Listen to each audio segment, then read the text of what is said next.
Boa noite, sejam bem-vindos a esta quarta live, promovida pela Animação Bíblica da Pastoral da Arquidiocese de São Sebastião do Rio de Janeiro. Lives estas que nós estamos analisando, examinando alguns textos bíblicos que nos ajudam a compreender melhor os sacramentos da iniciação cristã. 3 textos já foram apresentados sobre o sacramento do batismo, João 3, João 4 e João 9. E hoje nós iniciamos com o primeiro texto que vamos usar como fundamentação para o sacramento da confirmação. Lucas 4, 14 a 30. Nós vamos proceder como temos feito, com a leitura do texto, e depois vamos apresentar 4 tópicos, a saber, que diz o texto, que propostas o texto nos faz, que o texto nos faz dizer a Deus em oração e que decisões o texto nos leva a tomar. Então, vamos agora iniciar com uma oração. Em nome do Pai, e do Filho e do Espírito Santo. Amém. Vinde, Espírito Santo, enchei os corações dos vossos fiéis e acendei neles o fogo do vosso amor. Enviai o vosso Espírito e tudo será criado e renovareis a face da terra. Oremos. Deus, que instruístes os corações dos vossos fiéis com a luz do Espírito Santo, fazei que apreciemos retamente todas as coisas, segundo o mesmo Espírito, e gozemos sempre da sua consolação. Por Cristo Senhor nosso. Amém. Em nome do Pai, e do Filho e do Espírito Santo. Amém. Então, vamos inicialmente ouvir a proclamação de Lucas 4, 14 a 30. Se você puder, tenha aí a sua Bíblia aberta nesse texto. Repito, Lucas 4, 14 a 30. Eu estou seguindo, bem como também o Padre Fábio nas suas lives, o texto bíblico que nós estamos utilizando é o novo texto da Bíblia Paulinas. Com o poder do Espírito, Jesus voltou para a Galileia, e notícias a seu respeito espalharam-se por toda a região circunvizinha. Ensinava nas sinagogas deles, sendo elogiado por todos. Foi a Nazaré, onde havia sido criado, e segundo o seu costume, no sábado, entrou na sinagoga e levantou-se para fazer a leitura. Entregaram-lhe o livro do profeta Isaías, e desenrolando-o, encontrou o lugar onde está escrito: O Espírito do Senhor está sobre mim, porque ele me ungiu. Ele me enviou para anunciar o evangelho aos pobres, para proclamar aos cativos a liberdade e aos cegos a recuperação da vista, para pôr os oprimidos em liberdade, para proclamar um ano favorável da parte do Senhor. Tendo enrolado o livro, devolveu-o ao assistente e sentou-se. Os olhos de todos na sinagoga estavam fixos nele. Ele começou a dizer-lhes: Hoje se cumpriu essa passagem da Escritura que acabastes de ouvir. Todos davam testemunho dele e estavam admirados pelas palavras de graça que lhes saíam da boca, e diziam: Não é este o filho de José? Então lhes disse: Certamente me citareis aquele provérbio: Médico, cura-te a ti mesmo. Faze também aqui em tua terra natal quanto ouvimos que aconteceu em Cafarnaum. E acrescentou: Amém, eu vos digo. Nenhum profeta é aceito em sua terra natal. Eu vos digo que certamente havia muitas viúvas em Israel no tempo de Elias, quando o céu ficou fechado por 3 anos e meio e houve muita fome em toda a terra.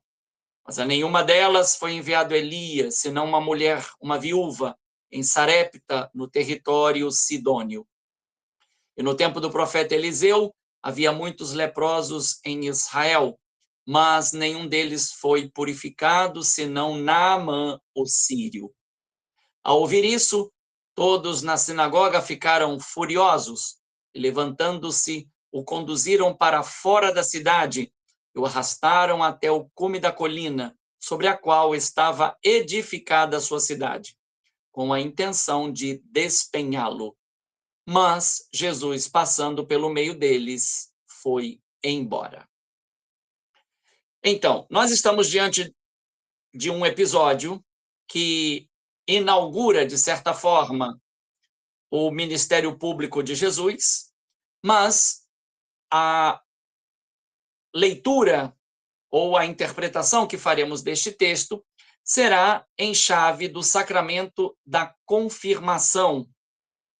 Então, vamos proceder com as 4 perguntas, iniciando pela pergunta: que diz o texto?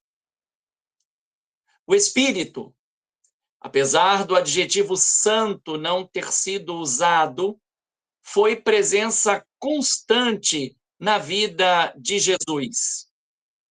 Desde a sua concepção até a sua morte de cruz, Jesus foi conduzido pelo Espírito Santo. O batismo no Rio Jordão por João Batista marcou o início do ministério público e a sua unção ficou em evidência. O Espírito Santo guiou os passos de Jesus, iluminou o seu caminho e moveu seus pensamentos, palavras e ações, a fim de que toda a sua vida e todo o seu ministério estivesse conforme a vontade de Deus Pai. Após entrar no deserto, foi conduzido pelo Espírito para enfrentar e vencer Satanás no deserto. Jesus voltou para a Galileia. Desse momento em diante, a Galileia passou a ser o palco dos seus ensinamentos e de suas ações. Sem oferecer algum episódio, o evangelista Lucas sumariza o impacto e o alcance abrangente do ministério público de Jesus.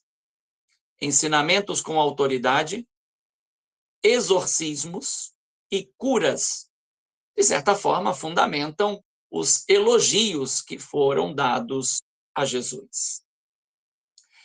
Ir à cidade de Nazaré e entrar na sinagoga no sábado foram, sem dúvida, ações estratégicas. Além de cumprir com as obrigações religiosas, Jesus inaugurou o seu ministério. Na época, depois do Templo de Jerusalém, a sinagoga era a instituição religiosa mais importante. Era o local onde os judeus se reuniam para expressar a fé e alimentá-la pela instrução vinda da proclamação e explicação dos textos da Torá e dos profetas, segundo um ciclo de leituras já estabelecido para cada sábado. Então, a proclamação que Jesus fez de Isaías 61, versículos 1 a 2a, somente a primeira parte do versículo 2, provavelmente não foi casual, mas a omissão do versículo 2b, o dia da vingança de nosso Deus para consolar todos os enlutados, foi certamente proposital, para fundamentar a sua atividade como um rabino taumaturgo, que não veio para condenar, mas para ser o resgatador, redentor, em hebraico, Goel, capaz de romper com o ciclo de violência. Uma ação aparentemente utópica no momento, pois seus concidadãos, enfurecidos pela resposta que deu, usarão de violência. O texto que Jesus proclamou funciona como um relato de vocação e missão profética no contexto de Isaías 55 a 66, conhecido como o Trito Isaías, corresponderia à terceira parte do livro do profeta Isaías. Essa parte está dedicada a lançar as bases da restauração do povo eleito após o regresso de Babilônia para Judá, Jerusalém, visto que Ciro, rei dos persas, deu anistia ao povo e o encarregou de construir o templo de Jerusalém, uma informação que nós encontramos no final do segundo livro de Crônicas, capítulo 36, versículos 22 e 23, bem como no início do livro de Esdras, capítulo 1, versículos de 1 a 4. A ligação do Espírito Santo com a unção messiânica permite perceber que uma nova fase de interiorização e compreensão da fé no Senhor Deus estava sendo inaugurada na história do povo eleito.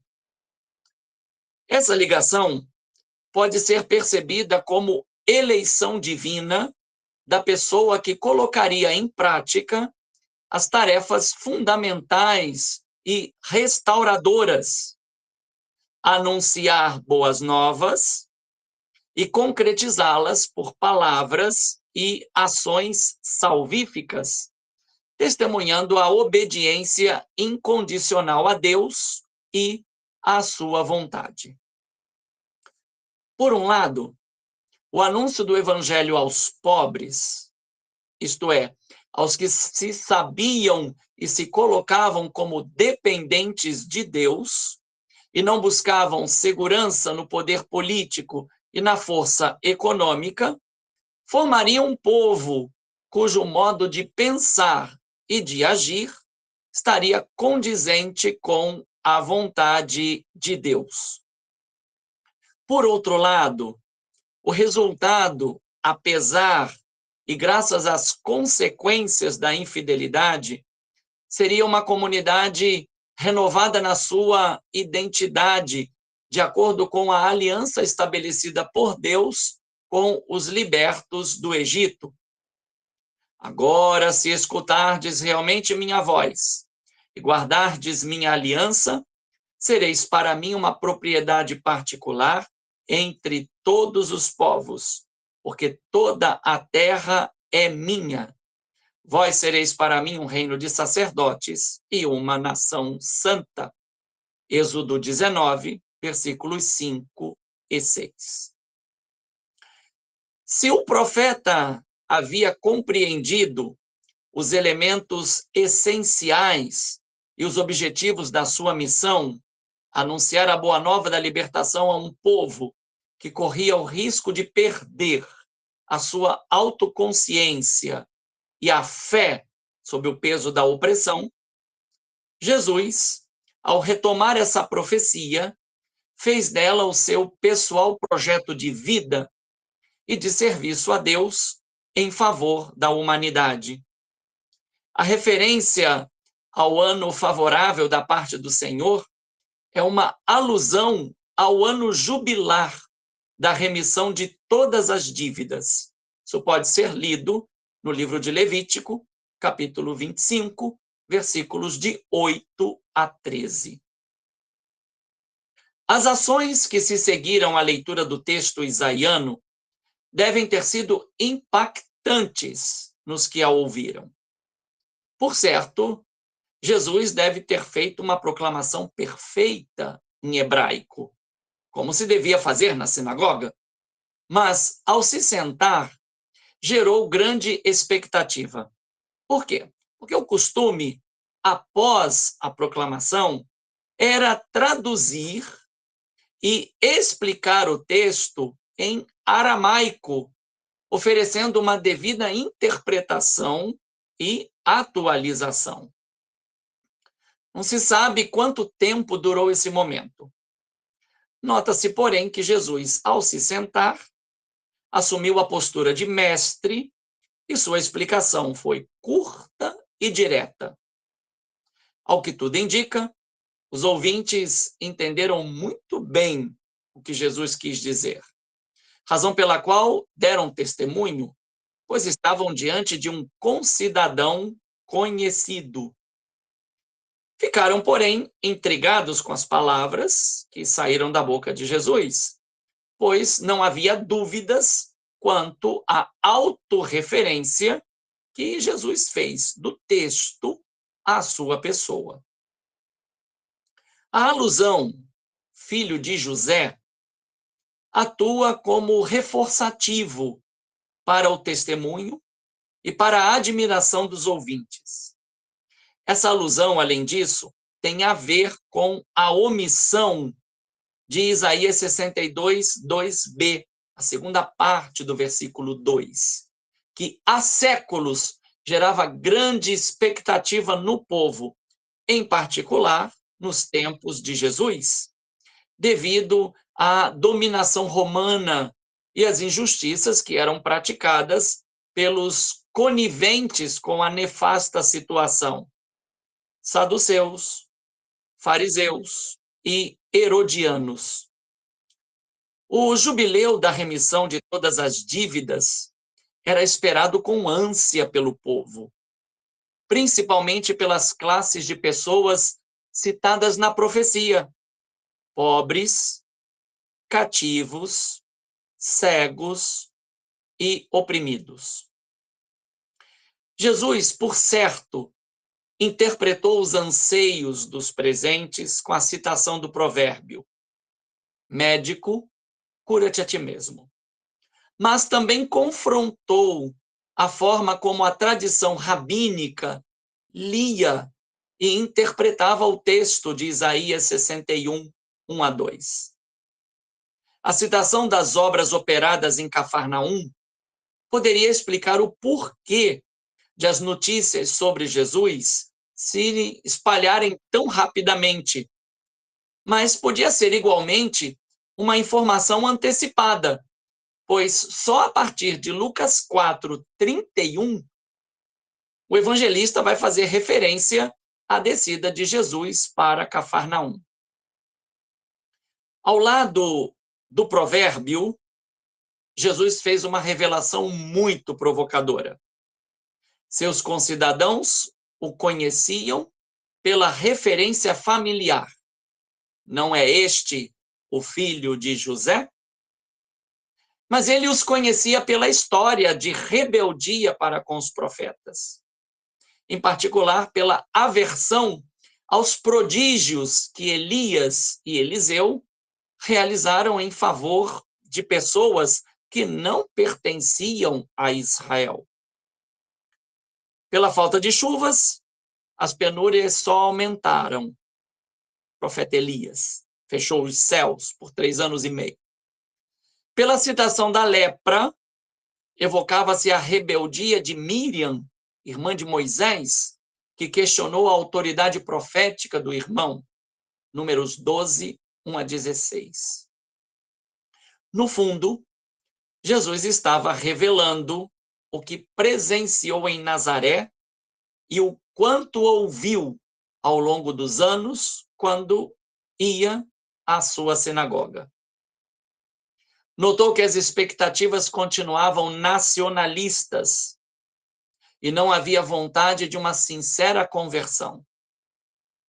Em muitos dos seus concidadãos, a rebeldia do profeta Jonas permanecia, pois continuavam a rejeitar a oferta da salvação aos gentios e, em particular, aos opressores. Vejam, se aos malvados não for dada a chance da conversão pelo testemunho dos que acreditam em Deus, esses nunca mudarão de vida. Ao assumir um caminho oposto a essas expectativas, Jesus começou a perceber quanta hostilidade o aguardava na missão assumida. A expulsão da sinagoga e a tentativa de precipitá-lo da colina permitem, por um lado, entrever a hostilidade que o levaria à morte. Por outro lado, porém, a sua ação de passar no meio deles e ir embora permite entrever a sua vitória sobre a morte, ao sair dela ressuscitado. Então, isto é o que nos diz o texto. Agora, vamos para a segunda pergunta. Que propostas esse texto nos faz? O que ocorreu com Jesus na sinagoga de Nazaré indica várias propostas para a nossa vida. A primeira é tomar consciência do valor e da prática religiosa, pois está dito sobre Jesus, segundo o seu costume, no sábado, entrou na sinagoga e levantou-se para fazer a leitura. Não há como pensar Jesus sem o seu pessoal envolvimento com o seu povo e suas instituições religiosas. Nasceu e cresceu ouvindo a Sagrada Escritura, fundamento da fé e das expectativas que alimentavam a esperança de se ver a realização das promessas sobre a vinda do Messias. O encontro na sinagoga, no dia de sábado, era e ainda é uma parte integrante e essencial da vida dos judeus para ler, meditar e orar com base na Sagrada Escritura. Diante disso, como tem sido a nossa prática religiosa semanal aos domingos? Temos, de fato, santificado o dia do Senhor, permitindo que Ele santifique todos os nossos pensamentos, palavras e ações? A segunda proposta orienta a nossa atenção para a vontade de Deus, revelada e contida na Sagrada Escritura. Antes de concebermos o nosso pessoal projeto de vida, é preciso conhecer o projeto de Deus para a humanidade. Gênesis 1, 26, Gênesis 9, 1, Ezequiel 18, 23 e 32, 1 Timóteo 2, 4. Na verdade, é essencial conceber e alinhar nossos anseios pessoais ao projeto de Deus. Isto só é possível se cultivarmos a obediência à sua vontade, a exemplo de Jesus. Assim, aprende-se a não querer que Deus concorde conosco, mas aprendemos a concordar com Ele, ainda que em detrimento do que pensamos ser o melhor para nós mesmos. Será que o que fazemos quando rezamos a oração, será que é o que fazemos quando rezamos a oração que Jesus nos ensinou, o Pai Nosso? Seja feita a vossa vontade, assim na terra como no céu? Quem de nós pode dizer a Deus o que considera o melhor para si mesmo? A terceira proposta aponta para o Espírito Santo e sua intrínseca relação com a unção, sem a qual a fé cristã fica vazia de significados.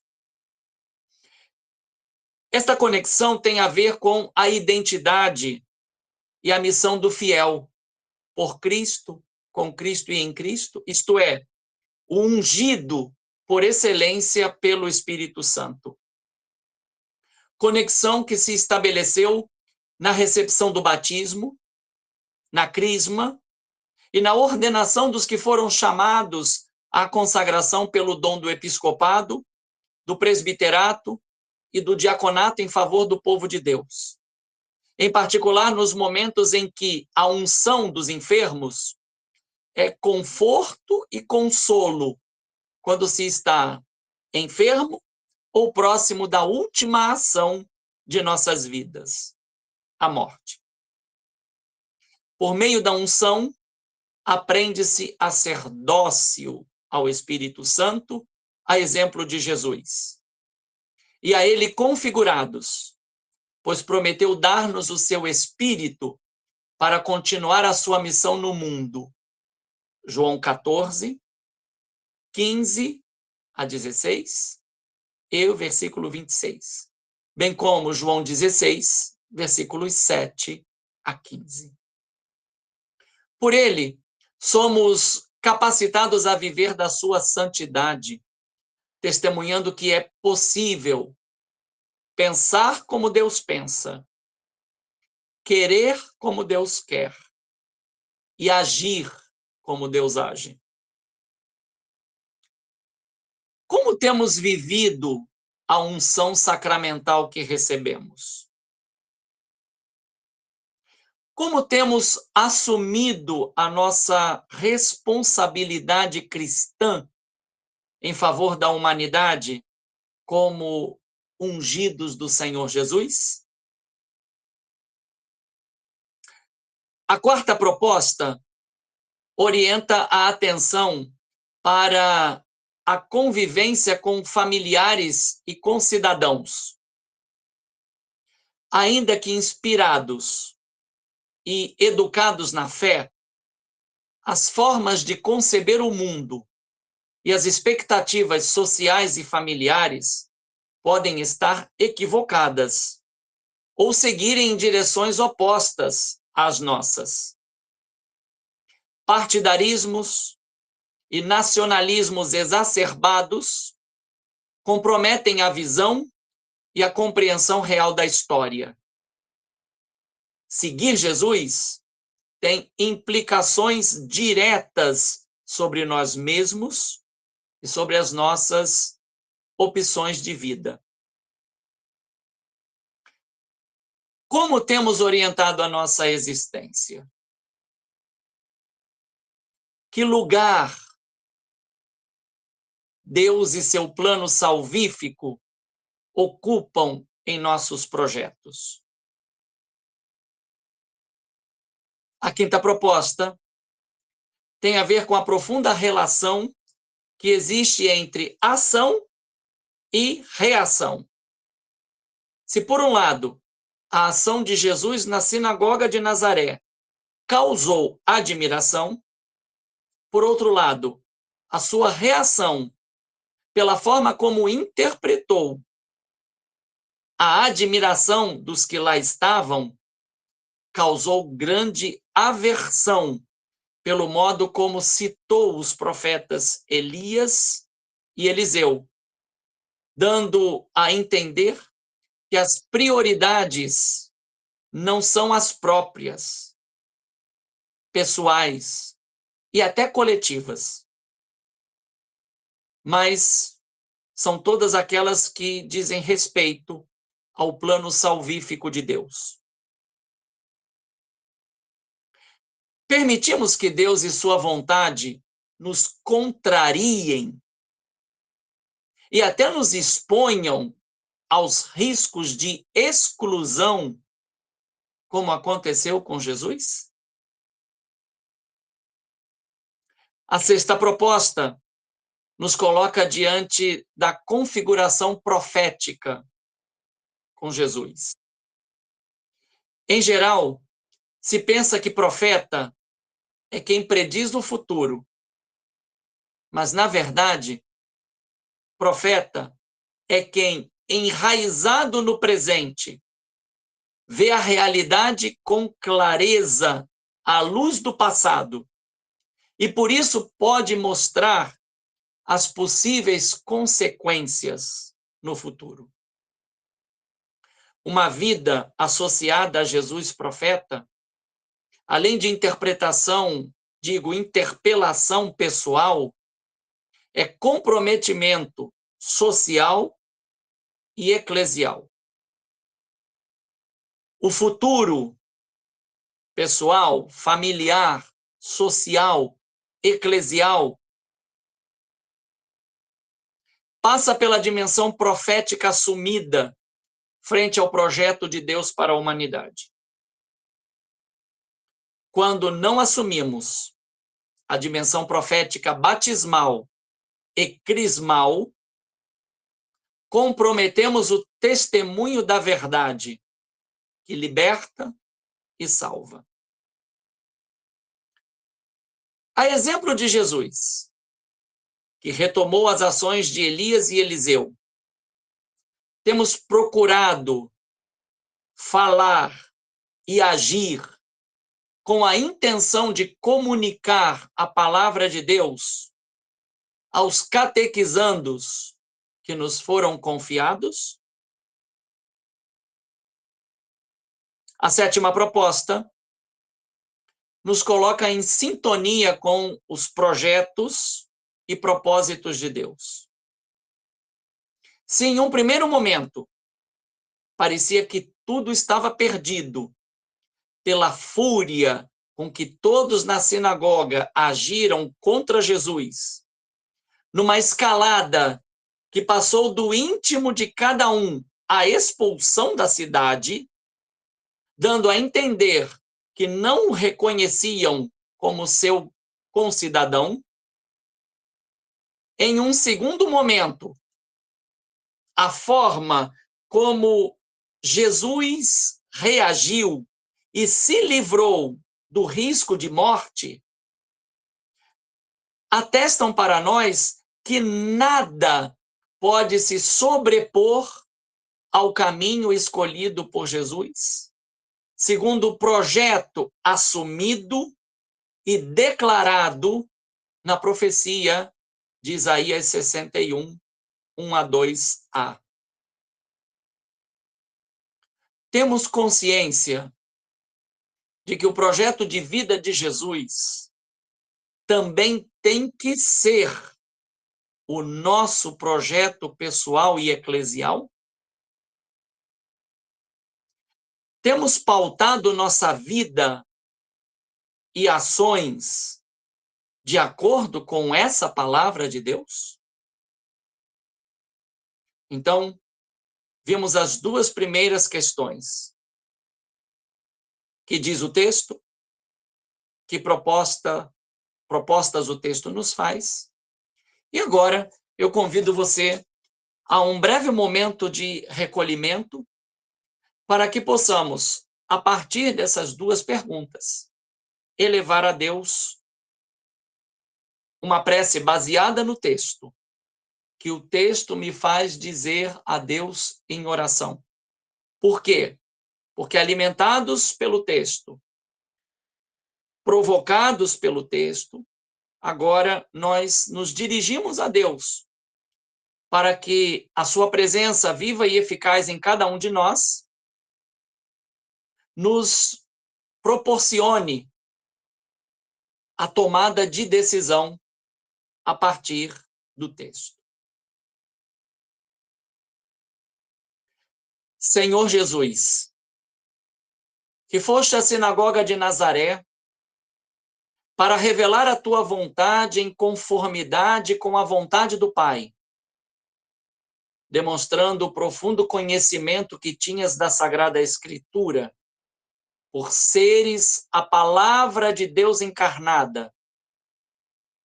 Envia sobre nós o dom do teu Espírito, a fim de que sejamos capazes de assumir o teu projeto de vida e as tuas estratégias para realizá-lo. Que nossa participação na comunidade eclesial e no mundo seja iluminada e conduzida pelo teu Espírito, inspirando-nos o discernimento, o bom senso e a coragem necessárias para não vacilarmos na realização da nossa missão em continuidade com a tua. Evangelizar os pobres, libertar os cativos da ignorância, iluminar os que não veem a verdade que salva, libertar os oprimidos das injustiças socioeclesiais e ser uma proclamação viva da graça misericordiosa de Deus. Que possamos causar admiração não voltadas para nós mesmos, mas para Ti. De modo que não haja separação entre o que falamos e fazemos, contradizendo a Tua boa nova e tornando-a ineficaz aos olhos e ouvidos de quem nos vê e escuta na igreja e na sociedade. Desse modo, as nossas opções de vida estarão em conformidade com as tuas e totalmente submetidas ao teu Santo Espírito, que vem em nosso socorro, pois não sabemos o que pedir e como pedir ao Pai. Com confiança, entregamos em tuas mãos os nossos pensamentos, palavras e ações, para que, a ti submetidos, possamos passar e enfrentar as adversidades e as dificuldades que surgirem na missão. Que o êxito não seja os aplausos humanos, mas a certeza do cumprimento da tua vontade, em consonância com a de Deus Pai. Que o medo dos homens não assuma ou supere o lugar devido ao temor a Deus, sem o qual olhamos para trás e nos desviamos da meta final. Que não nos desviemos de Ti, que és o caminho, a verdade e a vida, que nos salva e liberta de todas as prisões da mente, do coração e das paixões desordenadas. Tu que és Deus, e com o Pai e o Espírito Santo vives e reinas por todos os séculos dos séculos. Amém. Passemos então agora à última pergunta. Fortalecidos pela oração dirigida a Deus, podemos perguntar que decisões o texto de Lucas 4, 14 a 30 nos leva a tomar. A missão de um ser humano está intimamente ligada à consciência da sua identidade pessoal. Ao saber quem somos, sabemos para quê e para quem somos nessa existência. Jesus tinha clareza da sua identidade. Logo, sabia qual era a sua missão. Mas, para a realização da missão, faz-se necessário ter um projeto de vida e definir as estratégias capazes de realizá-lo. Nesse percurso, é preciso ainda estar preparado para se posicionar diante das reações, positivas ou negativas, das pessoas, para prosseguir com dedicação na execução desse projeto. Primeira decisão: ouvir com atenção Lucas 4, 14 a 30 e permitir que o ensinamento proposto oriente minha identidade e missão na igreja e no mundo. A citação que Jesus fez de Isaías 61, 1 a 2a, foi uma clara apresentação do seu projeto de vida, pautado na vontade salvífica de Deus. A obediência de Jesus aos desígnios do Pai exigia a docilidade ao Espírito Santo, que veio sobre ele e o ungiu. Então, seria uma grande contradição nos considerarmos cristãos, mas não vivermos na docilidade ao Espírito Santo. Segunda decisão: cultivar a vida no Espírito Santo, vivendo a unção recebida na unção de Jesus. Nos ocupamos e preocupamos com muitas coisas e atividades, às quais procuramos nos dedicar de corpo e alma, julgando que nos farão felizes ou que nos realizarão. A preocupação com os pobres, os cativos, os cegos e os oprimidos foi o projeto pessoal de Jesus e, portanto, precisa ser também o nosso pessoal projeto. Terceira decisão: ocupar-me pela vida de oração, na docilidade ao Espírito Santo, com ações que sejam comprometidas com a libertação e com a justiça socioeclesial. Ao deixar de citar a segunda parte do versículo 2, Jesus frustrou as expectativas dos seus concidadãos de Nazaré. Mas o seu propósito era o de revelar que a vingança não cabe ao ser humano. Apenas Deus, que conhece o íntimo de cada um, sabe e pode dar a justa retribuição, quer pelas ações, quer pelas omissões. Quarta decisão: assumir o projeto de Jesus como pessoal projeto de vida, sem medo dos que só pensam e querem o seu próprio bem-estar, ainda que camuflados de regionalismos, de partidarismos. Conhecemos o ditado popular que diz: santo de casa não faz milagres. Um olhar atento para o episódio da sinagoga de Nazaré, diante do provérbio citado por Jesus, médico, cura-te a ti mesmo, nos leva a perceber que o provérbio tem fundamentação. De fato, parentes e concidadãos, em teoria, nos conhecem pela convivência que se estabelece desde a mais tenra idade.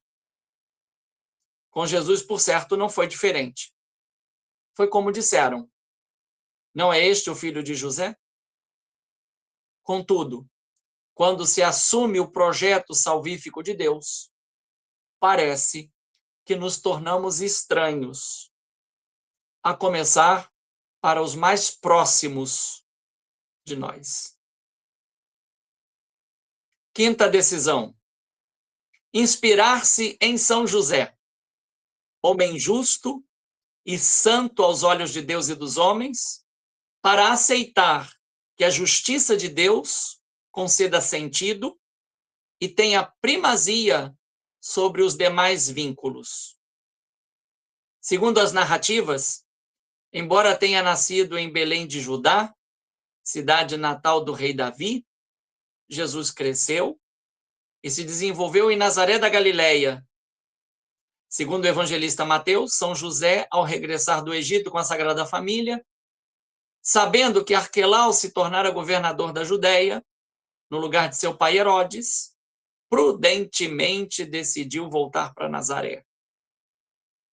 Já segundo o evangelista Lucas, o retorno para Nazaré não estava em função de alguma profecia, mas simplesmente por ser a sua cidade.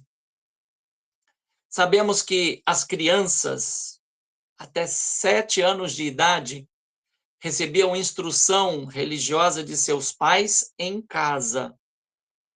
Dos 7 aos 12 anos, frequentavam diariamente a sinagoga, que funcionava como escola para ouvir, ler, escrever, interiorizar e compreender a palavra de Deus. Ao chegar o momento da puberdade, Meninos e meninas eram submetidos ao rito de maturidade, bar mitzvah para os meninos e bat mitzvah para as meninas, que os tornava filhos e filhas dos preceitos de Deus. Notamos aqui uma clara referência à nossa praxe de dar o sacramento da confirmação ali a partir dos 13, 14, 15 anos, dependendo da norma canônica vigorante na diocese. Por esse rito do bar mitzvah ou do bat mitzvah, uma vez aprovados, meninos e meninas passavam a ser responsáveis por suas ações. Em outras palavras, considerados adultos. A razão é simples e tem a ver com o maior poder dado ao ser humano por Deus: conceber e gerar uma nova vida. Para tanto, meninos e meninas tinham que estar preparados e serem responsáveis diante de tão grande dádiva divina. A nossa instrução catequética e a nossa prática religiosa têm sido eficazes em nós ao ponto de fomentar o que favorece e preserva a vida? O que falamos e fazemos como cristãos tem sido percebido pelas pessoas como a boa nova de Jesus pelos mais necessitados? Sexta decisão: atuar na pastoral do batismo e da iniciação cristã, visando o mesmo propósito